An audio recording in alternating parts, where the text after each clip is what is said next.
19 tahun lagi ada yang menarik di Indonesia, artinya di tahun 2045. Dan katanya menjadi hari momentum di sejarah. Pada tahun 2045 ini, saat itu Indonesia umurnya udah 100 tahun atau 1 abad. Menurut saya, Indonesia memiliki kesempatan yang besar untuk mewujudkan visi Indonesia Emas tahun 2045.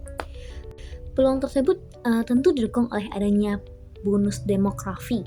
Artinya, yaitu kondisi ketika jumlah penduduk usia produktif lebih banyak dibandingkan usia yang tidak produktif. Kondisi ini dapat menjadi modal penting bagi pembangunan nasional apabila diimbangi dengan peningkatan kualitas pendidikan, pengalaman keterampilan, serta tersedianya lapangan pekerjaan yang mampu menyerap tenaga kerja secara optimal. Bonus demografi tidak hanya menjadi keuntungan dari sisi jumlah penduduk, tapi juga mampu meningkatkan produktivitas dan pertumbuhan ekonomi. Indonesia dianugerahi sumber daya alam yang melimpah serta memiliki letak geografis yang strategis.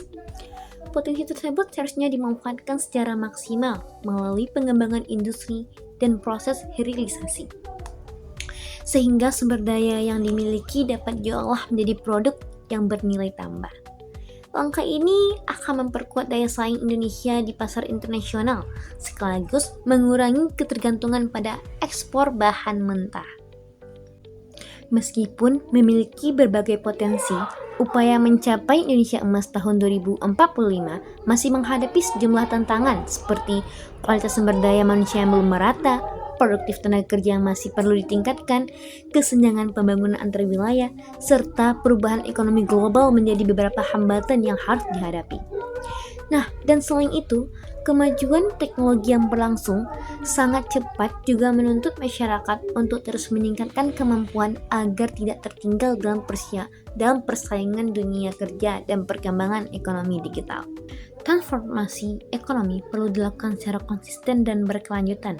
Pemerintah perlu terus meningkatkan mutu pendidikan, memperluas pelatihan vokasi, mendorong riset dan inovasi, mempercepat digitalisasi di berbagai sektor, serta memperkuat pembangunan infrastruktur yang merata. Dukungan terhadap UMKM juga perlu ditingkatkan agar mampu berkembang, beradaptasi dengan teknologi, dan memiliki daya saing yang lebih baik di pasar nasional maupun internasional. Keberhasilan transformasi ekonomi juga memerlukan kolaborasi antara pemerintah, dunia usaha, perguruan tinggi, dan masyarakat sehingga setiap kebijakan yang diterapkan dapat berjalan secara efektif. Dan akhirnya, keberhasilan Indonesia menuju Indonesia Emas tahun 2045 tidak hanya ditentukan oleh kebijakan pemerintah saja, tetapi juga oleh partisipasi aktif seluruh masyarakat.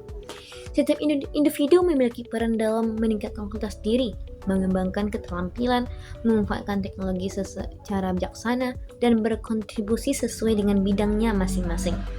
Dan apabila seluruh potensi bangsa dapat dikelola dengan baik, serta berbagai tantangan mampu diatasi melalui kebijakan yang tepat dan kerjasama yang kuat, Indonesia memiliki peluang besar untuk keluar dari jebakan pendapatan menengah atau juga disebut dengan middle income trap dan tumbuh menjadi negara maju yang berdaya saing, sejahtera, serta mampu memberikan kesetaraan yang merata bagi seluruh rakyat Indonesia.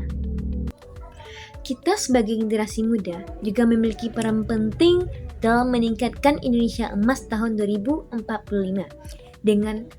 tentunya dengan belajar meningkatkan keterampilan, memanfaatkan teknologi secara bijak, serta memiliki semangat untuk berinovasi.